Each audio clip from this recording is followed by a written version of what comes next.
মাহজাজৰি BPC বালিকা উচ্চ মাধ্যমিক বিদ্যালয়ত অসম চৰকাৰৰ মুখ্যমন্ত্ৰী বিনামূলীয়া চাইকেল বিতৰণ আঁচনিৰ অধীনত 33 গৰাকী ছাত্ৰ-ছাত্ৰীৰ মাজত চাইকেল বিতৰণ বিধায়ক ৰূপক শৰ্মাৰ।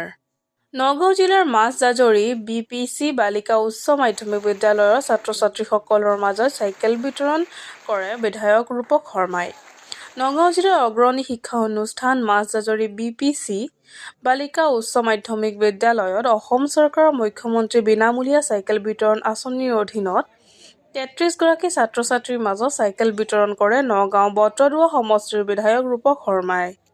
বালিকা উচ্চ মাধ্যমিক বিদ্যালয়ৰ প্ৰধান শিক্ষক ৰত্নেশ্বৰ শইকীয়া, মাহজাজৰি BPC বালিকা উচ্চ মাধ্যমিক বিদ্যালয়ৰ ছাত্ৰ-ছাত্ৰী, শিক্ষক-শিক্ষয়িত্ৰী আৰু অভিভাৱকসকলৰ লগতে মাহজাজৰি দৰঙিয়াল গাঁও পঞ্চায়তৰ সভানেত্ৰী হিমাক্ষী শইকীয়া বৰাকে প্ৰমুখ কৰি মুখ্য ৱাৰ্ড সদস্যসকল উপস্থিত থাকে।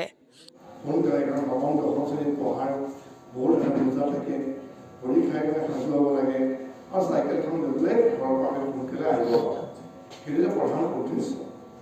কিন্তু মই এটা কথা ক'ব বিচাৰিছোঁ যে চৰকাৰৰ ফালৰ পৰা এই সুবিধাটো কিয় দিয়া হয় যাতে তেওঁলোকক পঢ়াৰ ক্ষেত্ৰত সুবিধা হয়। আজি ছাত্ৰীসকলক 10মান শ্ৰেণী পাছ কৰাৰ পিছত নিযুত মহিলা এটা আঁচনি আছে। কাৰণ এতিয়া আমি হাইস্কুল যেতিয়া পঢ়োঁ, হাইস্কুললৈকে আমাৰ গাঁৱৰ ওচৰতে স্কুলখন থাকে, অহা যোৱাৰ কাৰণে সুবিধা হয়। আৰু যেতিয়া হায়াৰ ছেকেণ্ডেৰী বা যেতিয়া আমি কলেজত যাবলগীয়া হয় সেই সময়তো আমাৰ যাতায়াতৰ কাৰণে যথেষ্ট অসুবিধা হয়। গতিকে আমি টেম্পোত যাওঁ, বাছত যাবলগীয়া হয়। আৰু তাৰ কাৰণে প্ৰত্যেকগৰাকী ছাত্ৰী 10ম শ্ৰেণী পাছ কৰাৰ পিছত যদিহে চৰকাৰী খণ্ডত পঢ়ে তেওঁলোকক মাহে মাহে 1000 টকাকৈ দিয়া হয় হায়াৰ ছেকেণ্ডেৰী পৰ্যায়ত। আৰু হায়াৰ ছেকেণ্ডেৰী পাছ কৰাৰ পিছত যেতিয়া ডিগ্ৰী পাছ ডিগ্ৰী পঢ়ি থাকিব তেতিয়া 1250 টকাকৈ মাহে মাহে একাউণ্টত ভৰাই দিয়া হয়। আৰু তাৰপিছত যেতিয়া ডিগ্ৰী পাছ কৰাৰ পাছত যেতিয়া মাষ্টাৰ ডিগ্ৰী পঢ়িব, কোনোবা MA পঢ়িব, MSc পঢ়িব, M.Com পঢ়িব, B.Ed পঢ়িব, তেওঁলোকৰ কাৰণেও 2500 টকাকৈ মাহে মাহে একাউণ্টত ভৰাই দিয়ে। অসম চৰকাৰে এখন যেতিয়া কাম কৰি যায় তেতিয়া এটা কথা সদায় আমি লক্ষ্য আগত ৰাখোঁ যে আমি উঠি অহা প্ৰজন্মৰ ছাত্ৰ-ছাত্ৰীসকলক এটা সুশৃংখল জীৱন, এটা খুব সুন্দৰ পৰিৱেশ দিয়াৰ প্ৰয়োজন। আমি যিমানে ৰাস্তা নিৰ্মাণ নকৰোঁ, দলং নিৰ্মাণ নকৰোঁ, কিন্তু এটা ভাল পৰিৱেশত শিক্ষা প্ৰদান কৰা আৰু এইসকল ছাত্ৰ-ছাত্ৰী যিবোৰ আমাৰ উঠি অহা প্ৰজন্মৰ ভৱিষ্যত বা অসমৰ ভৱিষ্যত বুলি কোৱা, দেশৰ ভৱিষ্যত বুলি কোৱা, তেওঁলোককো আমি এটা ভাল পৰিৱেশ দি পেলাই ডাঙৰ মানুহ হোৱাৰ কাৰণে এটা পৰিৱেশ সৃষ্টি কৰোঁ। তোমালোকে ইয়াত থকা প্ৰত্যেকগৰাকী ছাত্ৰ-ছাত্ৰীৰ জীৱনৰ এটা সপোন আছে। সপোন আছে নাই বাৰু?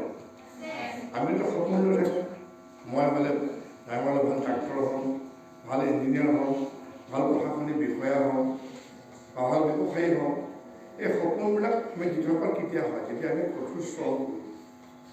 আটাইতকৈ গুৰুত্বপূৰ্ণ আমি এই স্কুলীয়া জীৱনটো আমি নিজক গঢ় দিয়া হয়। বহুতে এই সময়টো অভাৱত নষ্ট কৰে। কেনেকৈ নষ্ট কৰে? মোবাইল চাই। আজি প্ৰায় 33 গৰাকী 9মান শ্ৰেণীৰ ছাত্ৰ-ছাত্ৰীক চাইকেল বিতৰণ কৰা হ'ল। অসম চৰকাৰৰ ফালৰ পৰা 9মান শ্ৰেণীৰ ছাত্ৰ-ছাত্ৰীসকলক চাইকেল বিতৰণ কৰা হয়। আৰু আজি এই বিদ্যালয়ৰ এই যি আঁচনি অন্তৰ্ভুক্ত হৈ 33 গৰাকী ছাত্ৰ-ছাত্ৰী অন্তৰ্ভুক্ত তেনেকৈ এই সুবিধা পাইছে। আশা কৰোঁ তেওঁলোকৰ আগন্তুক শিক্ষা যি আহৰণৰ ক্ষেত্ৰত, বিশেষকৈ স্কুল অহা যোৱাৰ ক্ষেত্ৰত হওক বা টিউশ্যনৰ ক্ষেত্ৰত সুবিধা হ'ব। আমাৰ মাহজাজৰি BPC গাৰ্লছ হাইস্কুলৰ 33 গৰাকী ছাত্ৰ-ছাত্ৰীৰ মাজত চাইকেল বিতৰণ অনুষ্ঠান এটি হৈ যায়। আৰু এই অনুষ্ঠানটিত আমাৰ শোভাবৰ্ধন কৰে আমাৰ নগাঁও বটদ্ৰৱা সমষ্টিৰ শ্ৰদ্ধাৰ বিধায়ক শ্ৰীযুত ৰূপক শৰ্মাদেৱে। তেখেত আহি আমাৰ ইয়াতে সহায় সহানুভূতিৰে গোটেইখিনি আগবঢ়াই চাইকেল বিতৰণত অংশগ্ৰহণ কৰি আমাক গৌৰৱান্বিত কৰিলে।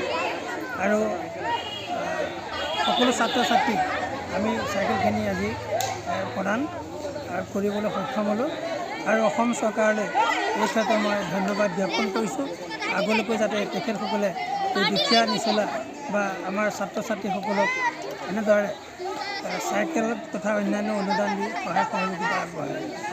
বটদ্ৰৱাৰ পৰা মেহেদী জামানৰ ৰিপৰ্ট, NE এক্সপ্ৰেছ।